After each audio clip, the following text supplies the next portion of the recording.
माढ्यातील कट्टर विरोधकांनाही एकत्र आणणार असं दिसतंय।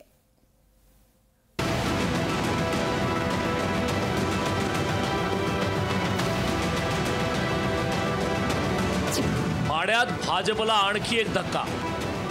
उत्तमराव जानकर ही शरद पवारांच्या गळाला। जानकरांना महायुतीत घेण्याबाबत फडणवीसांची शिष्टाई निष्फळ। राजकारणातील चाणक्य म्हणले जाणारे शरद पवारांनी माढ्यात मोठा गेम करायचं ठरवल्याचं दिसतंय। थोरल्या पवारांनी महायुतीमध्ये नाराज नेत्यांना एक एक करून सोबत घेण्याचा जणू चंगच बांधलाय। आधी महादेव जानकरांना जवळ करण्याचा प्रयत्न शरद पवारांनी केला, पण जानकरांनी पवारांची ऑफर नाकारून महायुतीसोबत जाणं पसंत केलं। मग पवारांनी धैर्यशील मोहिते पाटलांना आपल्या पक्षात घेऊन माढ्यातून उमेदवारी देऊन टाकली।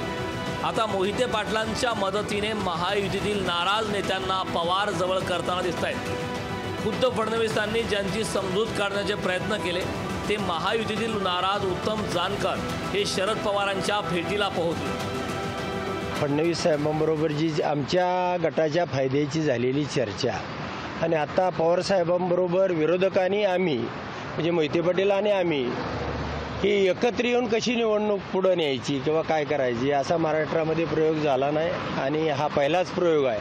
आणि पवार साहेब त्यामधून काय मार्ग काढतात, काय मार्गदर्शन करतात यासाठी आम्ही शरद पवारांनी उत्तम जानकरांना विधानसभेची कमिटमेंट दिल्याची ही चर्चा रंगली, तर धैर्यशील मोहिते पाटील माढ्यातल्या सगळ्यांनी एकत्र यावं अशी लोकांची इच्छा असल्याचं सांगतायत। माळशिरस तालुक्यातल्या जनतेला वाटते की सगळ्यांनी एकत्र यावं आम्ही, आणि तालुका हा किती महत्त्वाचा आहे हे महाराष्ट्राला दाखवून द्यावं, आणि त्या दृष्टिकोनातून आमच्याही कार्यकर्त्यांची मानसिकता आहे आणि त्यांच्याही कार्यकर्त्यांची मानसिकता आहे। स्वतः मोहिते पाटील जानकरांना शरद पवारांकडे घेऊन आल्यानं माळशिरस तालुक्यातील कट्टर विरोधकांमध्ये दिलजमाईचे संकेत मिळत आहेत। उत्तम जानकरांसोबत नारायणआबा पाटील, फलटणचे रामराजे निंबाळकरांसाठीही शरद पवार जोरदार प्रयत्न करत असल्याची चिन्ह आहेत।